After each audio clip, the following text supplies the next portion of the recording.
Model adik-adik di bawah Cherry dah masuk Malaysia. Dan kali ini, abang besar sudah mari. Ini dia Cherry Tiggo 9. Tiggo 9 ni macam statement baru daripada Cherry sebab ini bukan lagi SUV yang sekadar besar dan banyak features. Ini SUV flagship yang memang cuba bagi pengalaman premium dari pelbagai sudut. Pertama sekali, tengok dulu design dia dengan badan hampir 4.8 meter panjang, grille diamond emboss yang besar, lampu LED dengan dynamic lighting effect dan rim 20 inci. Tiggo 9 ni dia memang ada statement yang dia nak tunjuk. Dia bukan jenis sporty agresif macam SUV performance tapi lebih kepada executive SUV yang nampak matang dan mahal. Dan bila tengok depan mata, proportion dia memang nampak besar. Wheelbase 2.8 meter tu jelas bantu bagi stance yang lebih premium dan ruang kabin yang lebih luas. Tapi honestly, part yang paling menarik bagi saya sebenarnya interior dia. Dashboard dia memang nampak clean dan modern. Screen infotainment 15.6 inci besar. Betul-betul jadi focal point dalam kabin. Dan sistem dia sumbat Snapdragon 8155. Respons memang laju, scrolling smooth tak lag. Ada juga ambient lighting, panoramic sunroof besar, material soft touch hampir seluruh dashboard dan macam biasa, USB port merata-rata ada kat dalam ni. Seat dia pun seri selesa, driver seat boleh adjust secara elektronik, passenger seat pun powered, siap ada memori sekali. Dan yang paling best, dua-dua seat yang dekat depan ni ada fungsi urut. Ya, fungsi massage dalam SUV ni memang buat long distance drive rasa lagi relaxing. Ventilated seat depan dan belakang,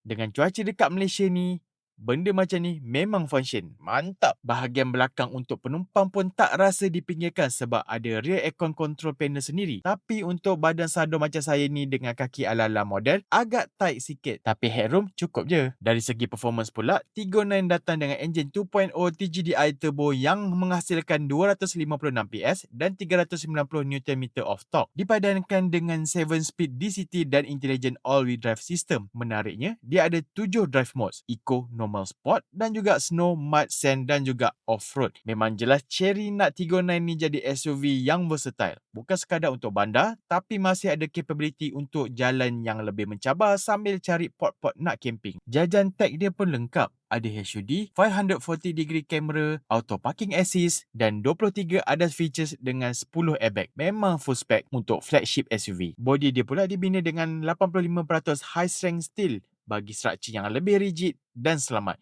So overall, apa yang membuat Tiggo 9 ni menarik bukan sekadar sebab dia besar atau banyak feature, tapi sebab dia berjaya bagi rasa SUV premium yang lengkap. Comfort ada, tech ada, performance pun cukup, kabin sedap duduk dan yang paling penting bagi pengalaman flagship SUV tanpa rasa terlalu.